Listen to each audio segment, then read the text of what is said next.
Yang kami pertanyakan itulah hak publik untuk bertanya. Dan pertanyaan itu adalah pertanyaan standar, pertanyaan biasa. Kriminalisasi terhadap akademisi, terhadap ilmu pengetahuan itu adalah sesuatu yang... Maaf. Adanya perlakuan tidak adil dari seseorang yang akan menggunakan alat negara. Output dari kajian kami itu tidak ada bertendensi pribadi, bertendensi bias terhadap pencemaran nama baik. Ini kebohongan yang kembali Rismond sampaikan, ya. Dan kami melihat adanya sindikasi yang sangat besar di sini. Ketika sebuah universitas yang sangat terkenal, kemudian merasa harus mengikuti selera dari penguasa.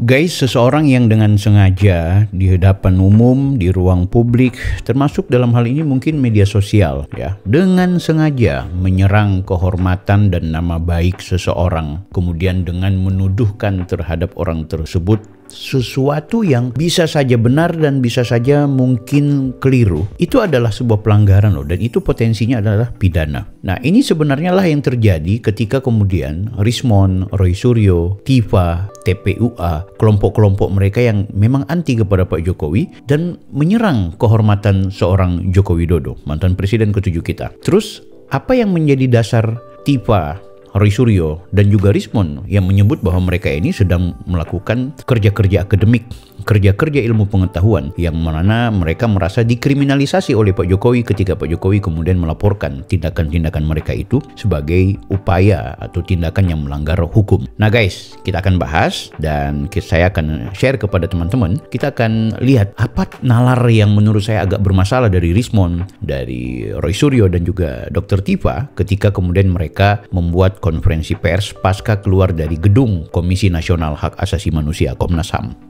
Nah, sebelum saya lanjut, jangan lupa like, comment, and subscribe karena video saya bicara soal isu-isu politik. Beberapa hari terakhir, saya juga membahas soal bagaimana kemudian Dr. Rismond, ya, yang katanya lulusan S2 dan S3 dari Jepang, itu ternyata memiliki banyak data-data atau dokumen-dokumen yang perlu dipertanyakan. Bahkan kita bisa menganggapnya sebagai palsu tanpa kemudian kita menganggap atau melakukan tuduhan secara langsung. Namun kalau Rismond sampai dengan saat ini belum mengklarifikasi anggapan-anggapan dari kita, maka berpotensi dia memiliki ijazah palsu. Anda bisa lihat di video-video saya sebelumnya, ya. Jadi kita tidak bermaksud menuduh, tapi kalau seandainya apa yang kita buktikan secara rasional dan juga fakta-fakta yang kita share di media sosial kemudian tidak diklarifikasi, maka wajarlah kalau ada kemudian anggapan dan tuduhan yang bersangkutan memiliki ijazah palsu juga, yaitu ijazah S2 serta S3. Nah, yang paling menarik, aku juga belakangan mencoba untuk berharap mendapat perhatian dari Bang Rismond untuk dia memberikan klarifikasi. Mengapa dia menyebut bahwa dia diundang di workshop yang ketiga padahal dia sudah menjadi bagian dari narasumber atau fasilitator pada workshop yang pertamanya gitu. Kenapa ada undangan itu? Itu diklarifikasi saja. Yang kedua, kenapa ijazahnya berbeda dengan ijazah pada umumnya? Ada persoalan yang berbeda di soal penomoran, di logo atau stempel, dan juga orang yang menjadi rektor yang seharusnya kalau dia bilang dia lulusan 2008, maka rektornya bukan yang menandatangani ijazahnya tersebut. Ini menurutku adalah hal-hal yang perlu dia sampaikan untuk diklarifikasi. Termasuk juga kenapa ijazahnya baik S2 dan S3 redaksinya sama dalam bahasa kanji Jepang, ya. Sementara kalau kita terjemahkan itu dua-dua ijazah itu adalah magister, bukan doktor dan magister gitu. Banyak hal yang sebenarnya kita masih menunggu. Begitu juga dengan ia menyebutkan bahwa patennya adalah paten yang kemudian digunakan di Jepang. Padahal dalam situs tertentu itu di Jepang memperlihatkan bahwa ternyata patennya Rismond dan kawan-kawannya atau dengan mungkin dosennya itu tertolak. Sehingga itu tidak bisa dikategorikan sebagai karya yang kemudian menjadi sesuatu yang bersifat paten. Kan gitu. Tapi kita menunggu. Nah sayangnya di tengah gaduh dan hal-hal yang barangkali kita ulik tentang Bang Rismond, dia begitu percaya diri keluar dari Komnas HAM, tetap mengulik-ngulik soal ijazahnya Pak Jokowi. Membela diri tentang pengetahuannya, gagasannya, keahliannya tentang ada hal yang keliru di ijazahnya Pak Jokowi. Sementara dia sendiri bermasalah bahwa dia gagal dalam mempertahankan bahwa dia betul-betul orang yang lulus dari Jepang. Guys, kita tidak bermaksud menuduh Bang Rismon. Kita juga tidak mau seperti mereka yang kemudian merusak ya kehormatan seorang Pak Jokowi. Tapi kita setidaknya ingin memberikan pelajaran buat Bang Rismon bahwa apa yang ia lakukan selama ini juga perlu kemudian mendapat kritik. Kita juga harus mengetahui bahwa yang dilakukan oleh Bang Rismon itu perlu untuk mendapat ya semacam kritik balik, perlu mendapat satu informasi yang bisa membantu kita agar kita mengetahui. Jadi bukan dalam konteks kita menyerang kehormatannya Bang Rismon, tapi kita mengulik sesuatu yang dia sendiri mengutarakannya atau menyampaikannya di ruang publik.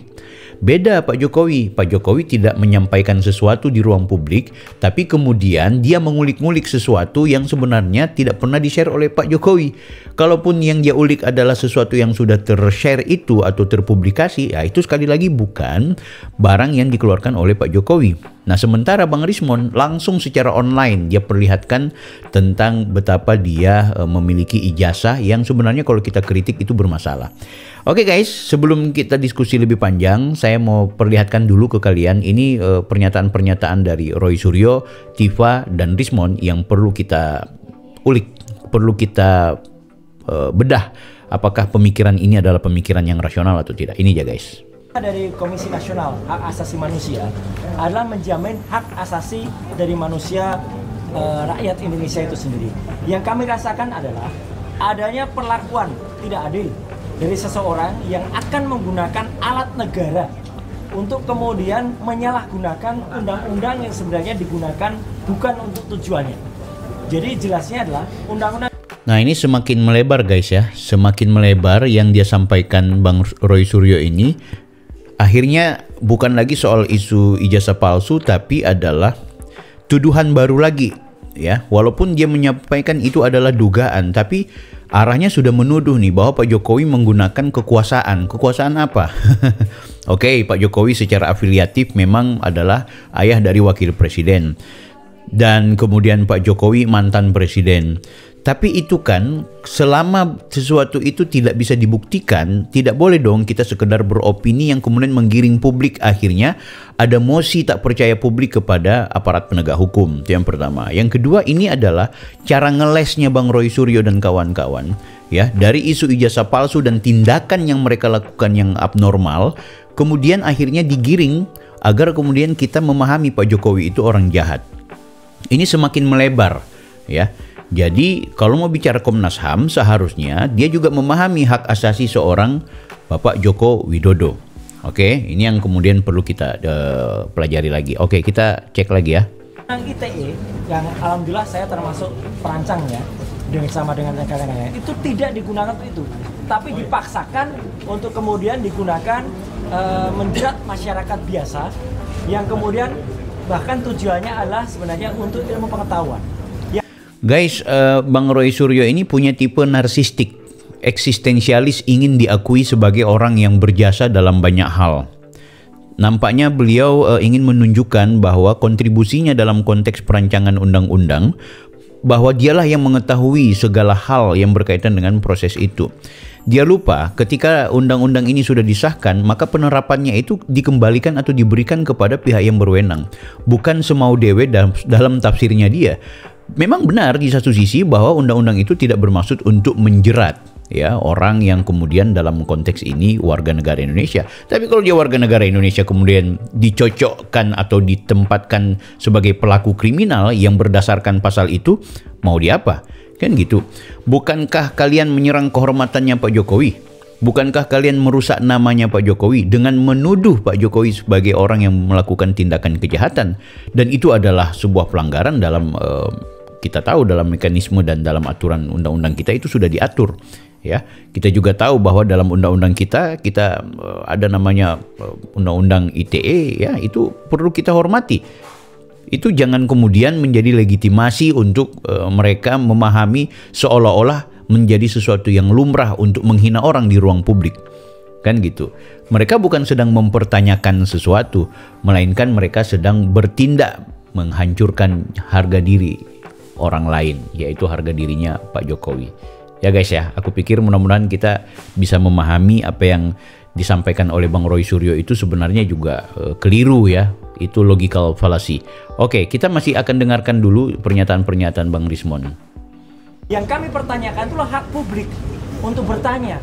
Dan pertanyaan itu adalah pertanyaan standar, pertanyaan biasa. Kenapa ada seorang yang pernah menduduki jabatan publik, tapi ijazahnya kemudian dipertanyakan? Itu sampel saja. Nah, di sini letak problemnya. Teman-teman bukan sedang dalam konteks bertanya, tapi teman-teman sedang dalam konteks melakukan penggiringan opini yang memprovokasi publik untuk melakukan tindakan mosi tak percaya kepada Pak Jokowi, yang pertama. Yang kedua, ada penggiringan untuk melakukan demonstrasi di rumahnya Pak Jokowi di UGM. Dan semua tindakan-tindakan itu adalah bentuk dari cara pencemaran nama baik. Pun demikian, Pak Jokowi tidak pernah melaporkan mereka. Tiba masa ketika mereka datang ke rumahnya Pak Jokowi, membuat gaduh, membuat penggiringan yang begitu berlebihan. Itulah yang akhirnya kemudian sebagai orang yang memiliki hak asasi, Pak Jokowi kemudian melaporkan. Ya, jadi bersabar saja, ikuti saja gitu, Bang Roy. Dan kami melihat adanya sindikasi yang sangat besar di sini. Ketika sebuah universitas yang sangat terkenal, kemudian merasa harus mengikuti selera dari penguasa. Jadi itu yang kami laporkan. Nah, ini lagi offside. Hati-hati, Bang. Akhirnya sifatnya fitnah lagi nih. Ya, fitnah lagi. Karena nggak mungkin juga mentang-mentang Pak Jokowi punya anak wakil presiden dan juga mentang-mentang dia mantan presiden, terus dia mau berdiam diri. Karena begini, kadang-kadang tindakan yang kalian lakukan terhadap Pak Jokowi itu tidak hanya melukai keluarga Pak Jokowi, pribadi Pak Jokowi. Walaupun Pak Jokowi akan menganggap bahwa itu sebagian bagian dari hal-hal yang demokratis. Tapi ingat, ada bangsa warga yang lain yang juga kepingin hidup tentram, yang tidak mau terprovokasi oleh orang-orang seperti kalian. Tidak hanya mereka yang mendukung Pak Jokowi, termasuk orang-orang yang barangkali kepingin tidak terjebak pada dukung-mendukung atau realitis politik praktis. Tapi ketika suguhan di ruang publik itu diberitakan tentang tindakan-tindakan kalian, maka wajarlah kalau tindakan Pak Jokowi juga pasti mendapat dukungan dari publik. Aku yakin seperti itu. Ya, kita lanjut guys. Kepada Komnas HAM, dan insya Allah Komnas HAM bisa kemudian, tadi yang saya dengar Pak Lulu dan Mbak Grace juga berkomunikasi dengan salah satu komisionernya Pak Ulil, dan moga-moga kami nanti bisa melihat perkembangan dan guna dari Komnas HAM ini, dan bahkan kami tidak hanya berhenti di sini, karena kami akan menyampaikan ini ke level yang lebih tinggi lagi, yaitu di level internasional. Terima kasih. Semakin kesini aku lihat Mas Roy Suryo semakin aneh ya guys. Jadi menurut mereka kalau kemudian tidak bisa diproses di sini, maka mereka akan gunakan jaringan internasional. Walaupun itu sudah mereka lakukan ya, sudah ancaman itu sudah pernah mereka sampaikan. Tapi yang jelas kalau kita betul-betul mau mengetahui pola gerakan yang dilakukan oleh Roy Suryo dan kawan-kawan ini adalah bentuk dari kepanikan. Karena mereka menyadari bahwa tertutup ruang kemenangan bagi mereka untuk menghadapi situasi ini. Ya, mau mereka bilang bahwa ini Pak Jokowi berkuasa, ini pasti. Nah. Hukum akan berada pada jalurnya. Kalaupun kemudian ada pribadi-pribadi atau oknum-oknum tertentu yang kemudian memanfaatkan situasi ini untuk tidak berpihak atau tidak berpihak kepada hukum atau tidak berpihak kepada keadilan, maka seiring dengan waktu sejarah juga pasti akan mencatat. Seharusnya Bang Roy Suryo ya harus membaca ini secara jernih sejak awal, bahwa pola dan tindakan kalian itu tidak akan mendapatkan tempat yang hangat. Itu pasti. Atas nama pengetahuan, atas nama ilmu, atas nama ruang akademik, sebenarnya kalian juga sudah merusak citra dari gagasan dari ilmu pengetahuan itu sendiri.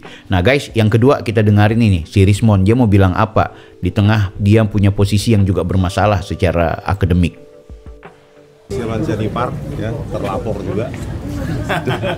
Jadi di sini kita akan tadi menjelaskan kepada pihak dari hak asasi manusia ya, Komisi Hak Asasi Manusia, bahwa kita sebagai peneliti atau pengkaji kita memiliki hak untuk bersuara, bahwa karena kita sebagai peneliti yang independen, kami ya tidak bias, artinya output dari kajian kami itu tidak ada bertendensi pribadi, bertendensi bias terhadap pencemaran nama baik. Ini kebohongan yang kembali Rismon sampaikan ya. Jadi memang beliau juga punya cara bersilat lidah, bersembunyi di balik kata-kata dan juga performanya. Dia lupa bahwa banyak video yang beredar tentang bagaimana misinya dia untuk memakzulkan Gibran, misinya dia dan juga kelompoknya untuk kemudian mengadili Pak Jokowi, ya, bukan dalam konteks bertanya. Tidak ada orang yang bertanya kemudian langsung memvonis. Tidak ada orang yang mempertanyakan sesuatu yang perlu dikritik kemudian langsung menuduh, kemudian langsung melakukan tindakan atau upaya-upaya yang justru mencerminkan bahwa dia sangat tidak akademis gitu. Ya, jadi atas nama keahlian apa, atas nama kajian apa, nah ini bermasalah ya. Ini kita udah bahas. Tapi satu hal yang aku rasa lucu, ini orang begitu percaya diri sekali dia bicara soal bahwa tidak ada tendensi pencemaran nama baik. Tapi kata-kata yang selalu terungkap dari Bang Rismond ini aja yang agak teduh. Coba perhatikan di video-video sebelumnya, ya. Anda bisa cek di Google, Anda bisa cek di TikTok, Anda bisa cek di YouTube, bahkan Anda bisa cek di WhatsApp orang yang sudah sering share-share videonya. Betapa banyak kalimat-kalimat yang menurutku mencerminkan orang ini sangat jahat ketika memberikan tuduhan kepada Pak Jokowi. Oke, kita dengarkan lagi. Ya, kalau kita ingin sebenarnya, bukan ingin ya, kalau kita sebagai peneliti yang tidak bebas kepentingan, ya, kalau kami punya kepentingan justru ya lebih baik menjilat daripada mengatakan output dari kajian ilmiah yang belum tentu disukai oleh penguasa. Jadi salah, ini perspektif yang keliru Bang Rismond, ya. Justru yang kalian lakukan ini adalah bagian dari bentuk menjalankan kepentingan-kepentingan elit dan politik tertentu. Itu sudah pasti, ya. Karena dalam realitas sosiologis kita juga harus pahami bahwa ada yang namanya populisme. Populisme adalah sebuah komunitas yang memang diberikan ruang, ya, secara ideologis mereka tetap hadir, diberikan ruang untuk kemudian berekspresi. Tapi ingat, ini juga dia kadang-kadang seperti kutil, ya. Jadi dia sedikit tapi coba untuk ribut terus, hadir terus gitu. Kalau dibiarin ya semakin membesar dan dia menular gitu. Nah, Bang Rismond tidak bisa bilang bahwa kalian independen, tidak bisa kalian bilang bahwa kalian ini berdiri dalam konteks kepentingan rakyat. Tapi ini benar-benar adalah bagian dari skema yang dimainkan oleh kelompok-kelompok yang memang gagal move on dan juga bermasalah pasca Pilpres. Walaupun kita memberikan ruang dan menyadari bahwa ini juga hak konstitusional teman-teman, tapi ingat ada yang salah jalan dan ada yang keliru dalam mengambil gerakan.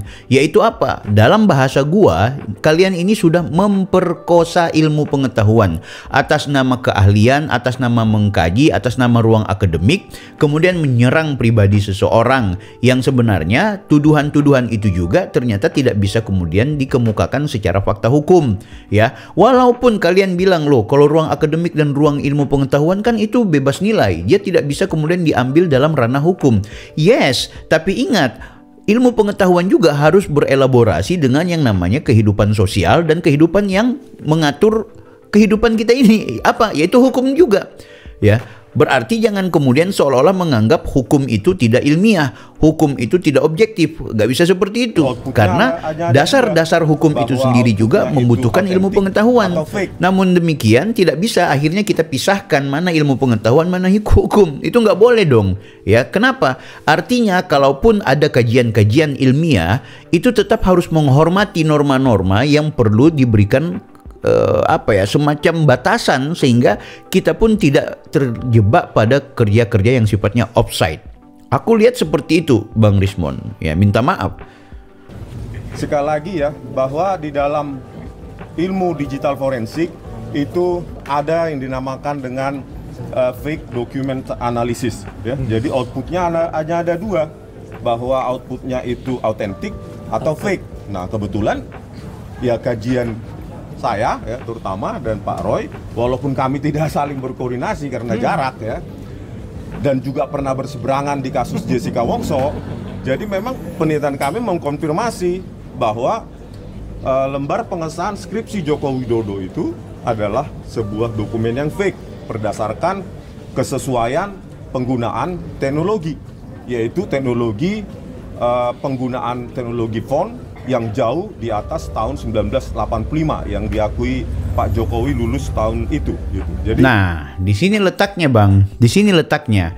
Artinya, kalaupun secara gagasan, pengetahuan, kajian, keilmiahan yang kemudian teman-teman temui sudah terkonfirmasi bahwa Pak Jokowi itu memiliki ijazah yang tidak sesuai berdasarkan lembar pengesahan skripsi yang menurut kalian itu ada semacam manipulasi, bahkan Anda sebut sebagai fake atau palsu, seharusnya yang dilakukan sebagai seorang ilmuwan, kalau pure adalah ilmuwan, adalah dengan bijaksana kemudian melaporkan ini kepada pihak-pihak terkait. Oke, teman-teman itu. Dan tidak bergabung dalam satu komunitas di mana komunitas ini sudah terafiliasi, sudah berwarna, dan sudah sangat politis. Nonsen kalau kalian bilang bahwa kalian itu tidak politis. Oke, Bang Rismon, dengan atas nama kajian dan pengetahuan Anda, coba Anda berdiri sendiri tanpa kemudian bergabung dengan komunitas ini. Cukup sampaikan saja pendapat Anda di ruang publik dan juga sampaikan di media sosial atau sampaikan langsung kepada pihak yang berwenang tanpa kemudian ikut campur baur dengan komunitas ini. Kenapa? Karena komunitas ini sudah terafiliasi, Bang. Nggak bisa. Walaupun sekali lagi institusi kita, konstitusi kita memberikan ruang sebebas-bebasnya orang untuk berekspresi dalam konteks menyampaikan pendapat dan gagasannya, tapi tetap saja hitung-hitungan politik itu selalu kita pertimbangkan baik-baik. Maka keobjektivitas dan keilmiahan serta kebenaran yang teman-teman lakukan hari ini adalah sesuatu yang tidak bisa kita jadikan sebagai acuan. Parahnya lagi, Anda Bang Rismon, Anda begitu piawai mengulik ijazahnya Pak Jokowi, tapi ternyata Anda punya masalah secara akademik. Anda menyampaikan di ruang publik bahwa lulus tahun 2006 dan juga 2008 S2 S3, tapi ternyata ijazah Anda bermasalah, ternyata paten Anda bermasalah, ternyata Anda punya masalah dalam konteks memberikan undangan, itu Anda share yang tidak sesuai. Banyak sekali, dan ini tidak dikonfirmasi oleh kami yang kemudian menonton atau sekedar menyaksikan. Ini terkonfirmasi oleh beberapa pakar, termasuk dari kampus yang Anda bilang bahwa Anda lulusan dari situ. Jadi Bang Rismon, aku pikir perlu juga Anda meminimalisir kerja-kerja yang seperti ini supaya Anda juga tidak terjebak gitu. Kalau kita teliti lebih dalam, ya, bahwa digital font itu rilis oleh Microsoft Word, ya, dengan Windows Operating System 3.1 yang dikembangkan juga, ya, digital font Times New Roman itu oleh Adobe.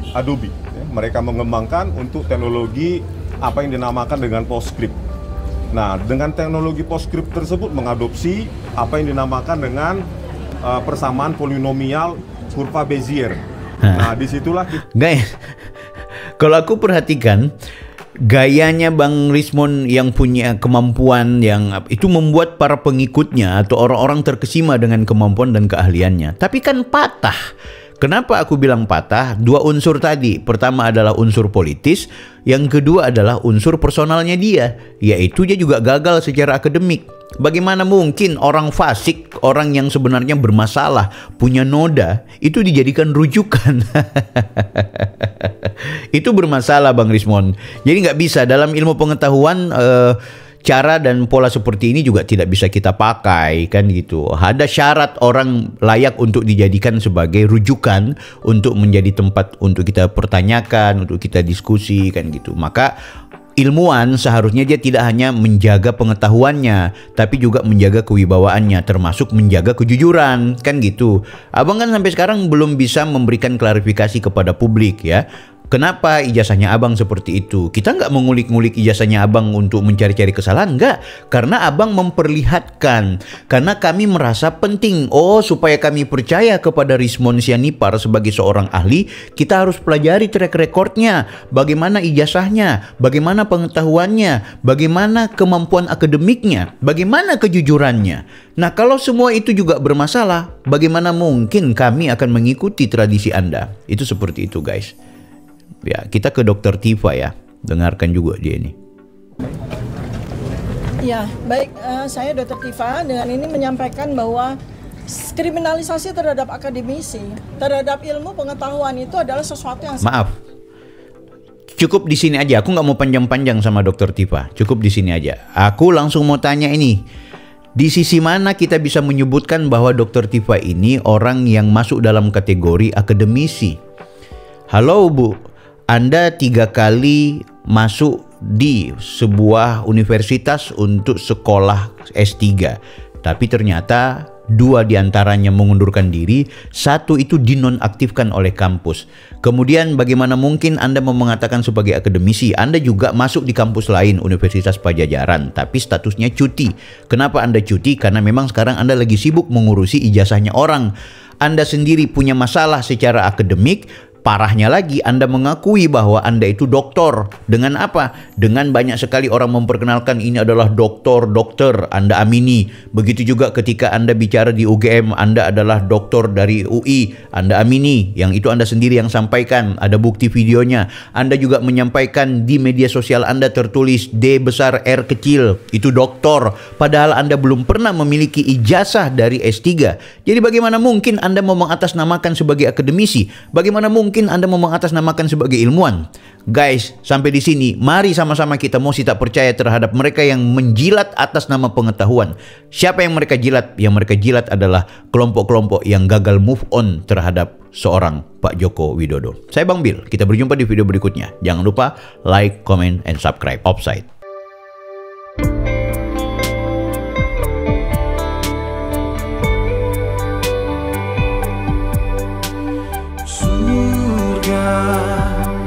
Jalannya ada di dunia. Setelah meninggal dunia tak ada lagi kesempatan untuk bertakwa. La ilaha illallah, lafaz penghuni surga. Firdaus adna ima wa darussalam muqamamu qamun amin khuldi, golongan orang Al-Quran menjaga lisan, memberi makan orang lapar, dan puasa di bulan Ramadan.